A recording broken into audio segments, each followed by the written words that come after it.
Nos tempos antigos, antes do advento de Cristo, o mundo vivia uma era sombria, marcada pela opressão, injustiça e desesperança. As promessas de Deus pareciam distantes, como estrelas ocultas em um céu nublado. Na Palestina, as pessoas lutavam contra a idolatria, a moralidade se desintegrava e a dor era um companheiro constante na vida cotidiana. Contudo, em meio a essas trevas, havia uma centelha de esperança, um clamor por redenção que ressoava em cada coração aflito. Junte-se a nós enquanto exploramos as histórias fascinantes e emocionantes do passado que nos prepararam para a chegada da luz. Inscreva-se no canal Histórias das Escrituras para não perder cada capítulo desta jornada, o lamento de um mundo às escuras. Eram tempos em que a luz da verdade se extinguira, deixando o mundo imerso em trevas densas e sufocantes. O eco de risadas se misturava a sussurros de desespero nas ruas empoeiradas de Jerusalém. As pessoas, como folhas secas ao vento, eram arrastadas pelo medo, enquanto os deuses de ouro e pedra, entronizados em templos opulentos, observavam indiferentes. O clamor da injustiça era tão ressonante que poderia ser ouvido além das muradas da cidade. Os pobres pedindo por socorro, os injustiçados clamando por justiça, suas vozes perdidas em meio ao ruído do cotidiano. Isaías, o profeta, andava pelas praças, os olhos cheios de lágrimas, como um homem atravessando um desertor arrasador. O povo que andava em trevas viu uma grande luz, anunciava, sua voz reverberando como um trovão em silêncio. Suas palavras pareciam uma lâmpada acesa em um quarto escuro, mas para muitos eram apenas ecos distantes de um futuro que ainda parecia tão inatingível. As noites eram mais longas, e a desesperança se tornava uma constante. Os justos se escondiam nas sombras, temendo a opressão dos poderosos, enquanto os que se deixavam enganar dançavam em celebrações frívolas. O medo gripava os corações e a idolatria proliferava como erva daninha, sufocando qualquer vestígio de verdadeira fé. E assim, em meio ao lamento de um mundo despedaçado, uma chama fraca de esperança começou a brilhar. Tinha a forma de um sussurro, um chamado que atravessava as gerações. A espera por um redentor, um Messias, crescia como um eco distante, prenunciando o que estava por vir, enquanto as trevas se tornavam mais densas. Onde estaria a luz prometida? E o que viria a seguir nessa jornada de fé e luta?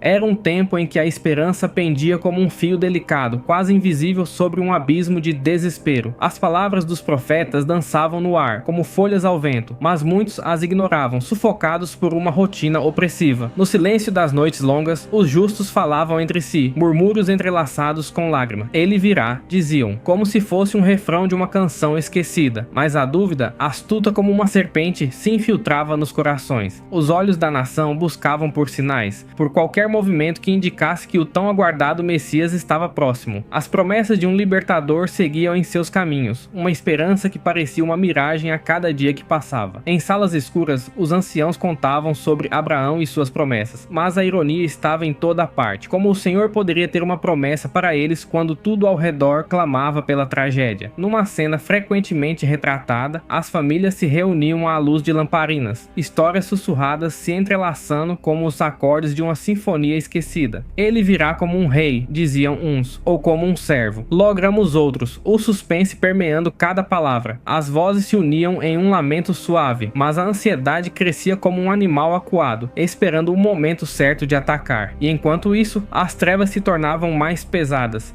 e o vazio se alargava, como se o universo estivesse se preparando para um evento grandioso. O próprio tempo parecia desacelerar, com cada segundo se arrastando como uma eternidade, e em meio ao anseio, uma esperança palpitava, como um coração acelerado prestes a explodir em júbilo ou desespero. O que se aproximava na sombra? Quais mudanças se formariam nas almas que esperavam? Os ecos de um lamento ressoavam nas ruas poeirentas da antiga Palestina, onde a injustiça se enraizava como erva daninha em um solo já farto de dor. A opressão romana pesava como um manto escuro sobre os ombros de um povo cansado, e cada dia amanhecia com o gosto amargo da indignação. Pequenos comerciantes, uma vez cheios de sonhos, viam suas esperanças se esvaírem sob as pesadas taxas. As mulheres, cujas vozes eram frequentemente silenciadas, gemiam em sussurros, seus corações espremidos sob o peso das expectativas sociais. Em cada canto eram ouvidos os gritos de clamor: Senhor, até quando? ecoava como um refrão triste nas sinagogas e lares. Os salmos, uma vez cantados em louvor, agora eram recitados como lamentos, refletindo um vazio avassalador. Perto está o Senhor dos que têm o coração quebrantado. Salmos 34:18. Tornara-se um lembrete cruento de que, mesmo na dor, havia um desejo subjacente de redenção. Os justos, porém, não se deixavam abater. Eles se reuniam em comunidades clandestinas onde a fé pulsava como um tambor ancestral. Conversas sussurradas falavam de profecias que tinham o poder de reviver a esperança, como flores a desabrochar em meio ao deserto. O povo falava em segredo, entusiasmado com as promessas de liberdade de um ungido que viria para restaurar a dignidade. A ironia estava presente em cada palavra. Os que eram silenciados pela opressão agora buscavam sussurrar um novo começo, uma liberdade esperançosa. E assim, em meio a grilhões invisíveis, aqueles que desejavam mudança ardentemente se uniam, formando uma corrente de resistência. O céu, carregado de nuvens escuras, parecia estar prestes a se abrir. O que estaria por vir? Quais ventos de mudança começariam a soprar sobre essa terra marcada pelo sofrimento? As sombras dançavam e o clamor ecoava, prenunciando a chegada de algo magnífico. Sob um céu carregado de estrelas mutáveis, noites intermináveis se desenrolavam em um mundo que mais parecia um grande palco para o sofrimento. As almas que caminhavam por essas sendas eram os protagonistas de uma história não contada, carregando em suas bagagens as cicatrizes de batalhas, travadas em um terreno árido. Cada passo delas ressoava como um eco de esperanças e medos, um mantra silencioso que clamava por significado e redenção. A jornada de cada peregrino era um campo de lutas e vitórias, como a de Abraão, que deixou tudo para trás ao ouvir a voz de Deus chamando-o. Sai da sua terra, disse o Senhor, e ele obedeceu, mesmo sem saber o que o aguardava. O simbolismo dessa partida, cheia de promessas e incertezas, pulsava como um coração acelerado. As almas marginalizadas o viam como um exemplo, uma vida que ressoava em sua própria busca por liberdade. Por suas sendas tortuosas, viandantes se tornavam uma sinfonia de esperanças entrelaçadas. Eles compartilhavam suas histórias nas fogueiras noturnas, contavam sobre visões e sonhos que prometiam um futuro melhor. Contudo, a ironia se escondia atrás de cada riso e lágrima, pois por fora eram pessoas comuns, mas por dentro eram gigantes sonhadores, com uma fé que transbordava como um copo prestes a transbordar. À medida que o dia amanhecia, o sol surgia como um prenúncio de mudança. O clima tornava-se eletricamente carregado, como se o universo estivesse preparando uma revelação. Ele virá? Sussurravam alguns, enquanto outros se permitiam um momento de dúvida. As almas, com suas chagas e esperanças, estavam na beira de uma transformação. E o que estava prestes a acontecer nesse vasto e angustiante campo de almas errantes? Que novas verdades se iluminariam sob aquele céu estrelado? A terra estava em um silêncio pesado, como um véu que cobria os rostos de um povo ansioso, sedento por um sinal que trouxesse alívio às suas almas atormentadas. Os ecos das antigas profecias flutuavam nas brisas noturnas, sussurrando mensagens de esperança e libertação. Em cada canto da Palestina, os murmúrios de patriarcas e profetas reverberavam nas memórias dos justos, como se o vento fosse um mensageiro celestial. O Senhor levantará um enviado, propunham as vozes de Miqueias e Isaías, enquanto a escuridão da incerteza se tornava quase palpável. As festas religiosas marcadas no calendário sagrado tornavam-se encontros de expectativa fervilhante. O conceito de um Messias, um libertador prometido que pisaria sobre o reino da opressão, iluminava os rostos desgastados. Virá como um rei, alguns afirmavam, imaginando um conquistador montado em um cavalo reluzente, mas outros mais sábios ponderavam sobre a possibilidade de que ele aparecesse como um servo, despojado de poder e adornos. A ironia desse pensamento provocava um calafrio nas espinhas. O que poderia ser mais transformador do que o humilde? Enquanto os dias se arrastavam, a dúvida e a esperança se entrelaçavam como um compasso tenso. Quão longas terão de ser essas sombras? Clamavam os corações ansiosos. No entanto, uma expectativa crescente se acumulava, como a tensão antes de um grande espetáculo. As almas que viviam em constante vigilância começavam a sentir que a história estava prestes a mudar, mas o que estava por trás desse sussurrar de promessas? Que mudanças se anunciavam no horizonte? Os céus, quase pintados de um tom cerúleo, pareciam guardar segredos, e um eco de realização estava prestes a estourar. Assim, cada palavra profética repleta de esperança se misturava misturava ao suspense, preparando um cenário vivido de transformações. A pergunta pairava no ar: o que aconteceria quando a luz finalmente rompesse as trevas e essas profecias se tornassem realidade? Uma tensão palpável pairava no ar, como um fio de aço esticado à beira da ruptura. A época das trevas parecia interminável e os corações pulsavam com o medo do desconhecido, mas mesmo nas sombras mais densas havia uma chama, pequena, mas ardente, que se recusava a se apagar. As almas oprimidas mantinham acesa essa esperança, um lampejo tênue que ousava desafiar os horrores da realidade. Era como se uma expectativa coletiva estivesse se acumulando, pronta para desencadear uma tempestade de transformação. Em cada sinagoga, em cada casa, o murmúrio de orações cerzia os laços de um mesmo anseio. Vem, Senhor. Os antigos rituais da Páscoa e do Yom Kippur ressoavam em suas lembranças, celebrando não apenas a libertação do Egito, mas a promessa de que um dia haveria um libertador verdadeiro. As promessas de Deus eram recitadas com fervor, mesmo quando a dúvida e a ansiedade dançavam lado a lado. Profecias não lidas e versos esquecidos pareciam ganhar vida, como sombras longínquas em busca de um novo amanhecer. Rumores acerca de um menino nascido em Belém começavam a circular como uma brisa fresca num dia quente. O sussurro de que talvez ele fosse o escolhido, o Messias esperado, batia nas portas das almas encarceradas. Havia uma tensão nas reuniões clandestinas, onde os justos se encontravam em segredo, animados por uma esperança renovada. E conforme o tempo avançava, as vozes da fé se tornavam um coro crescente, ressoando como uma tempestade em preparação. O céu, anteriormente cinzento como cinzas, começou a tingir-se de um rosa delicado, como se estivesse respondendo ao clamor da humanidade. Havia um cheiro no ar, um prenúncio do que estava por acontecer, como um perfume exótico que preenchia todos os sentidos. O mundo estava à beira de uma revelação e a pergunta permanecia no ar: o que aconteceria quando a luz finalmente irrompesse, quebrando as correntes da escuridão?